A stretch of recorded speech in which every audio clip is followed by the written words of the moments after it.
Bom dia, meu nome é Simone Gorete Machado e eu estou aqui a convite da professora Silvia Nassif, a quem eu agradeço a confiança no meu trabalho. Eu fiz um roteiro para ler para vocês e eu realmente espero que esse vídeo possa contribuir de alguma forma para o trabalho de todos, mesmo achando que não é o equivalente a encontrar pessoalmente com todo mundo. Eu vou falar sobre aspectos mais gerais e não tão específicos, porque eu acredito que esse tipo de informação, a informação de como que eu dou aula de piano em grupo no dia a dia, é mais fácil de ser achada, mas também não seria adequada para uma época de isolamento social. Eu estou muito feliz em estar comemorando, nesse ano de 2020, exatamente 20 anos de experiência com piano em grupo, e eu vou aqui compartilhar com vocês as minhas reflexões e práticas que fazem parte desse processo e dessa trajetória toda minha. São algumas das lições que eu aprendi com os meus erros e acertos em quase 2 décadas de piano em grupo. Bom, eu pensei em organizar a minha apresentação em 5 partes e de uma maneira meio cronológica.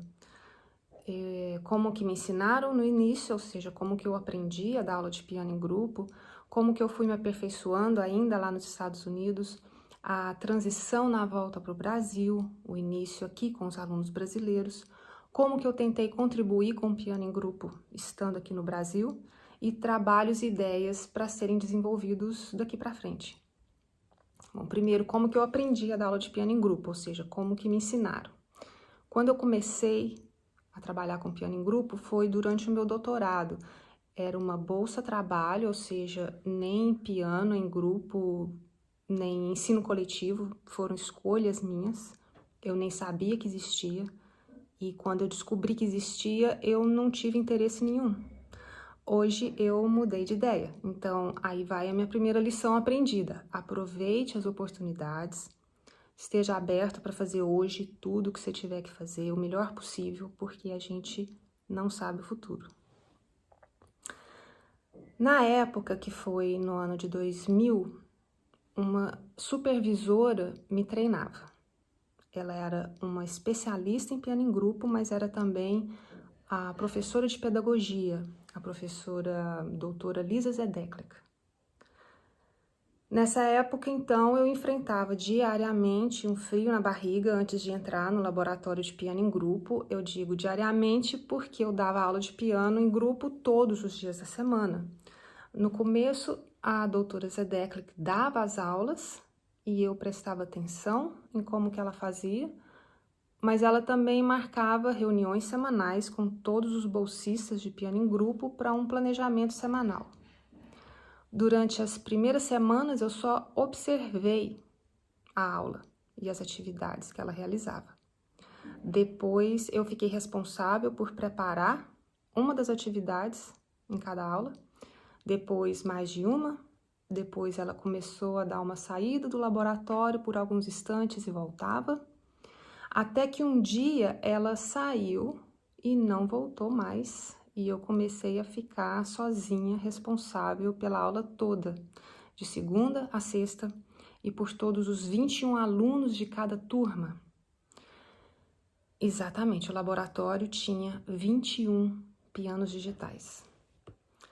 Antes de cada aula, eu planejava o conteúdo a ser ensinado, como que seria a atividade para ensinar esse conteúdo, quanto tempo que eu gastaria para cada atividade, e ao final de cada aula que eu dava, eu ainda escrevia uma reflexão sobre o que poderia ser melhorado.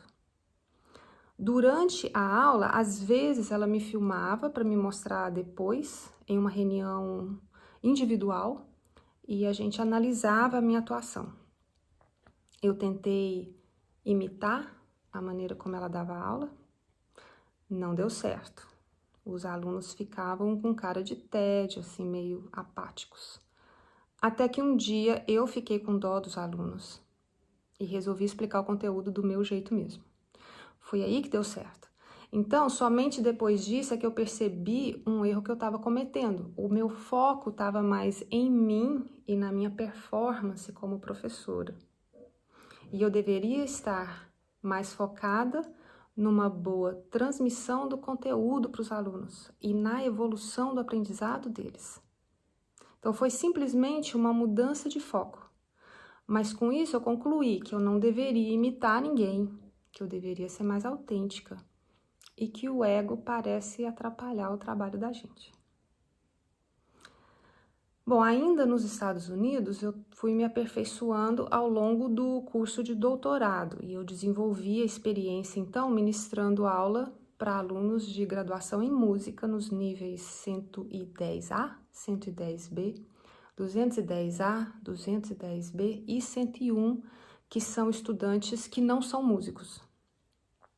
Alguns desafios foram, por exemplo, ter na mesma turma aluno de música à minha esquerda e alunos de teatro musical à minha direita.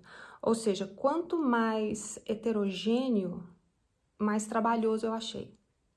Eu considero que o ideal seria ter uma triagem no início para descobrir o nível de conhecimento e habilidade de cada aluno e já direcioná-lo para o nível adequado, porque assim ele não teria que cursar um nível que é fácil demais para ele, por exemplo. É claro que é possível lidar com turmas heterogêneas, mas o professor tem que saber como levar isso, com criatividade, com flexibilidade. A padronização costuma ser mais prática, você pode dar o mesmo exercício para todo mundo e eles levam quase o mesmo tempo para conseguir dominar. Bom, durante o doutorado, eu me dei conta que eu estava gastando muito mais tempo e energia dando aula de piano em grupo do que estudando para o curso mesmo de doutorado. Foi um treinamento de piano em grupo muito intenso e eu não gostei dessa intensidade nem um pouco. Um dia eu falei para minha supervisora que eu fui lá para fazer doutorado em piano performance e eu estava gastando muito mais tempo com o piano em grupo do que com qualquer outra disciplina do curso. Que o meu doutorado era em piano performance e não em piano em grupo. A resposta dela foi: eu estou te treinando. E a minha resposta foi: treinando para quê? Eu não vou trabalhar com isso. Hoje eu percebo que não dá para prever o futuro tanto assim. Eu costumo pensar que eu escolhi o piano, mas que o piano em grupo me escolheu. Hoje eu até recomendo essa maneira que ela usou comigo, para quem queira aprender a dar aula de piano em grupo ou a quem queira ensinar como dar esse tipo de aula. Portanto, fica outra lição aprendida. Reclame menos e agradeça mais. Algumas situações lá também me ensinaram a lidar com alunos arrogantes, com alunos que têm algum tipo de deficiência de aprendizagem, a interpretar a linguagem corporal dos alunos, que podem parecer que estão entendendo o que você está ensinando e achando tudo muito fácil, mas na verdade esse aluno pode estar perdido, entendendo pouco ou quase nada do que você está explicando. Perguntar para eles entenderam também não é garantia. No piano em grupo, o planejamento da aula é essencial, mas a interação com os alunos no momento da aula e o jogo de cintura para adaptar a aula e improvisar as coisas de acordo com a reação dos alunos no momento é essencial também. Um colega meu nos Estados Unidos, ele dava aula de piano em grupo no mesmo laboratório, só que era antes de mim. Eu cheguei para assumir a minha turma e ele estava saindo com a turma dele. Ele me perguntou baixinho: será que eles sabem que eu não me importo com eles? Eu fiquei surpresa e eu respondi: eu acho que eles devem perceber sim. E eu acredito nisso, eu acredito que os alunos percebem se você realmente se importa com o bem deles e se eles podem confiar em você. Eu recomendo que você se importe com o bem das pessoas. Agora, se você não conseguir genuinamente se importar com o bem do próximo, então, pelo menos, seja uma pessoa honesta e o mais justa possível, porque pela minha experiência, principalmente em se tratando de ensino coletivo, isso facilita demais para lidar com os alunos. Eu acho que é muito mais fácil conduzir um grupo que confia em você.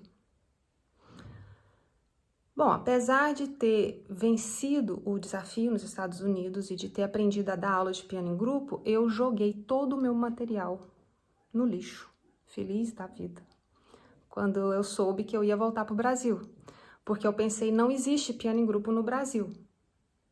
Esse foi outro erro meu. Bom, agora eu vou falar sobre a minha transição na volta para o Brasil e o início com os alunos brasileiros. Eu cheguei no Brasil no meio de 2007 e 8 meses depois eu já estava na USP, contratada, concursada e efetivada. Só que dando aula de quê? De piano em grupo. Imediatamente eu fui percebendo o contraste e que eu teria que me adaptar a algumas características que me pareciam próprias da cultura escolar brasileira. A falta de pontualidade, a baixa autoestima, reclamação, entre outras.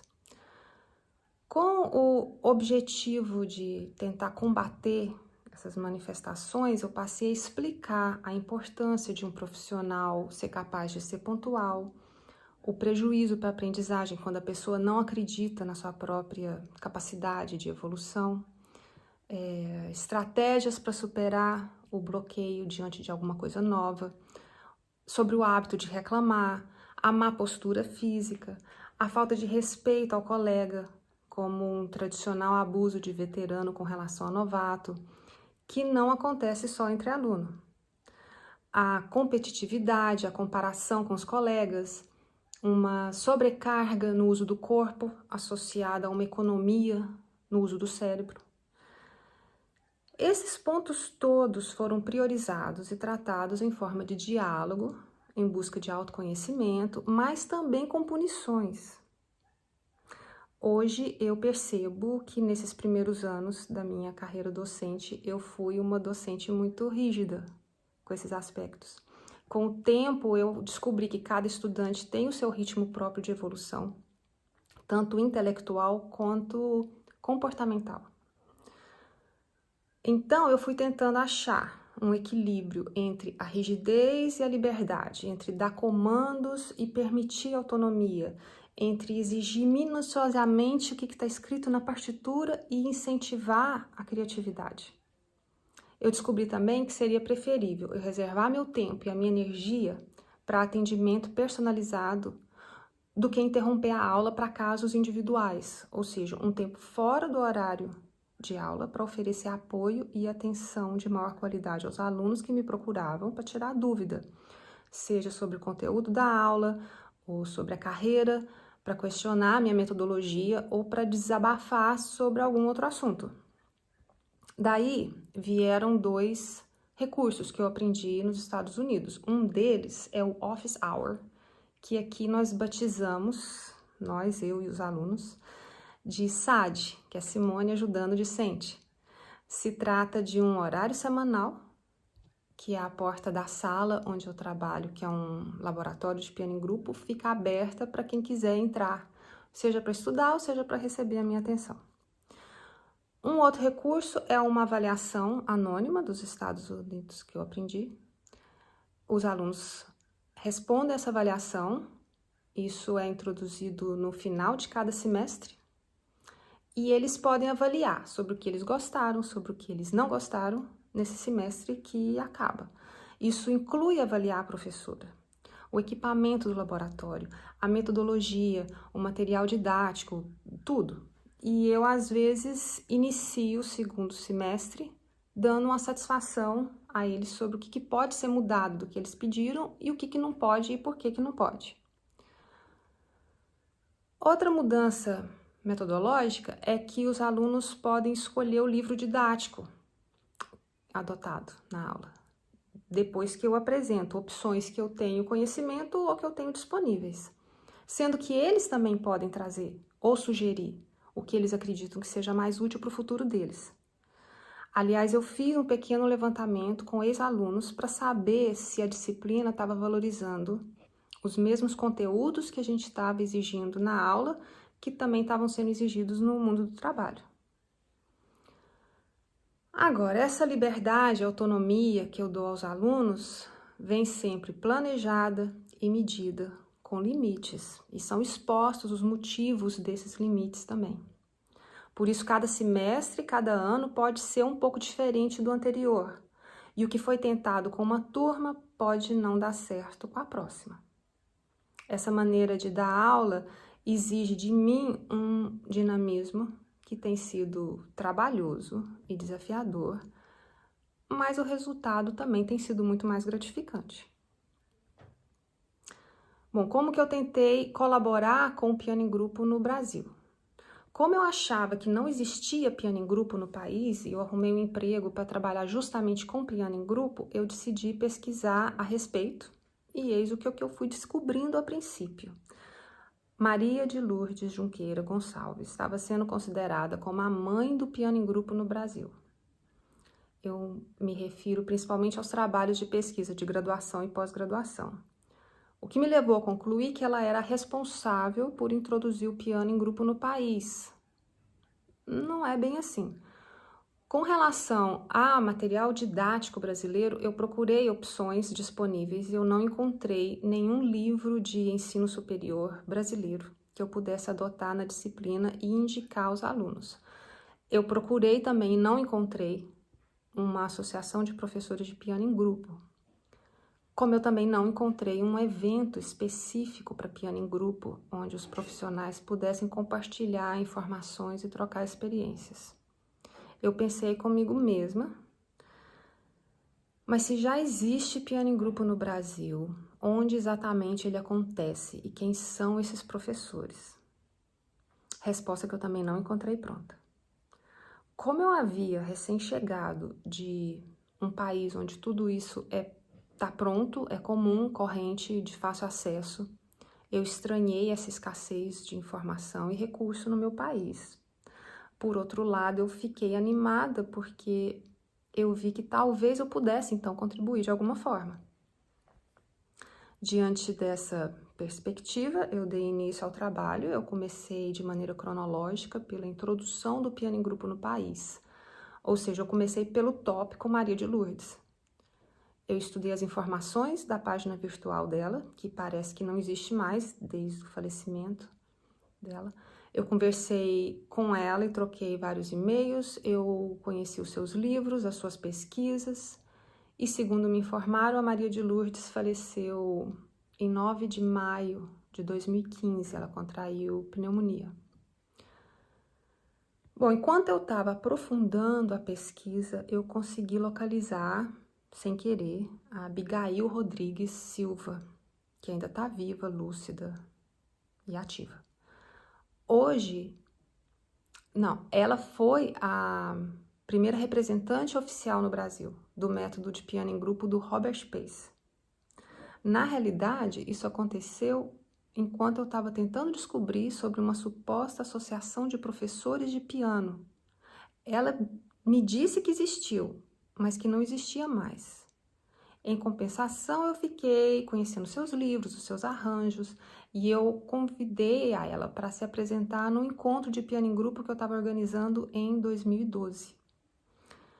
Descobrindo a Abigail, foi fácil descobrir também os norte-americanos. O Robert Pace, que havia falecido há pouco tempo, em 2010, infelizmente logo antes da minha descoberta, e Sister Marion Verhallen, que faleceu nesse ano de 2020. Eu visitei pessoalmente tanto a Abigail, em Curitiba, quanto a Marion nos Estados Unidos e até publiquei uma entrevista que eu fiz com a Marion para a revista da ECA, USP.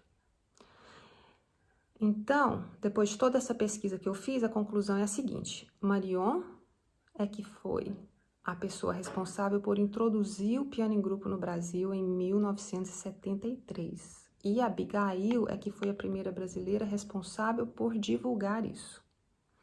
Essa é a tal pré-história a qual a Maria de Lourdes se referia no site dela. Continuando com a minha tentativa de contribuição, eu organizei o primeiro encontro de piano em grupo USP, em Ribeirão Preto, em 2010. Em 2012, eu organizei o segundo encontro, em parceria com a UFG. E eu colaborei com a publicação do primeiro volume de um livro didático para o ensino superior. Em 2016, eu finalmente terminei e publiquei o resultado de um mapeamento de onde havia piano em grupo no ensino superior, a nível nacional, e toda aquela variedade de nomes que ele parecia que tem. Eu criei também um site na internet para que os professores de piano em grupo no país inteiro pudessem atualizar essas informações no estilo de Wikipedia, disponível e acessível para todos. Eu investi quase R$ 5.000 nisso, mas eu considerei que não deu certo, então eu fechei. Mesmo assim, a lição que eu aprendi e que eu continuo acreditando é que se algo não existe, mas deveria existir, tente fazer para o bem do país. Para encerrar, tem alguns trabalhos de outras pessoas que eu recomendo. Tem o livro Teaching Piano in Groups, do Christopher Fischer, que foi publicado em 2010, que eu acho que muita gente já conhece. Mas tem um outro livro que talvez seja menos conhecido, que é o livro da Pamela Pike. O título é Dynamic Group Piano Teaching, que foi publicado 7 anos depois do livro do Fischer, foi publicado em 2017. Ela dá um passo a passo bem didático para quem quer começar a dar aula de piano em grupo. Outro recurso que eu considero interessante é o site do Innovative Piano, que é um recurso virtual muito bem feito, com a ressalva de que está em inglês, mas ele tem vídeos de aula online, ele tem partituras, ele tem exercícios, explicações. Bom, me despedindo de vocês, eu gostaria de chamar a atenção para assuntos que me parecem um pouco negligenciados e que eu acredito que deveriam receber mais atenção, pensando num futuro próximo, principalmente em se tratando da formação de professores de ensino coletivo ou de piano em grupo.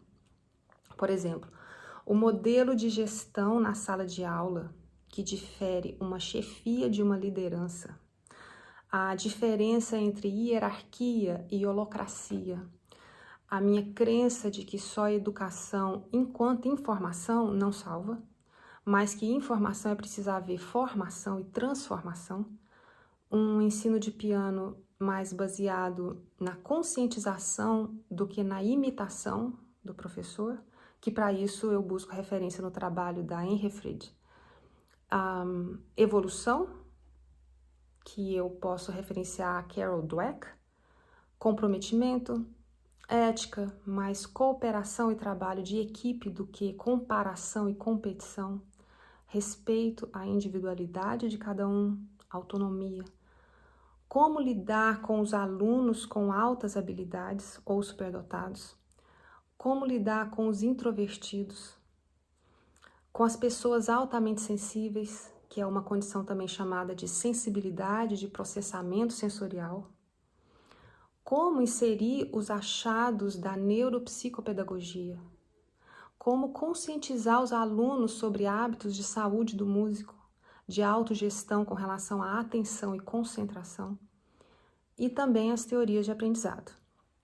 Então, parece que teremos o 5º dia do evento para responder a dúvidas e comentários, mas depois disso, para quem quiser entrar em contato comigo ou com o meu trabalho, inclusive sobre informação mais detalhada a respeito do cotidiano na sala de aula, eu tenho uma conta no YouTube, no Facebook, no Instagram, eu procuro checar as mensagens e responder em algum momento.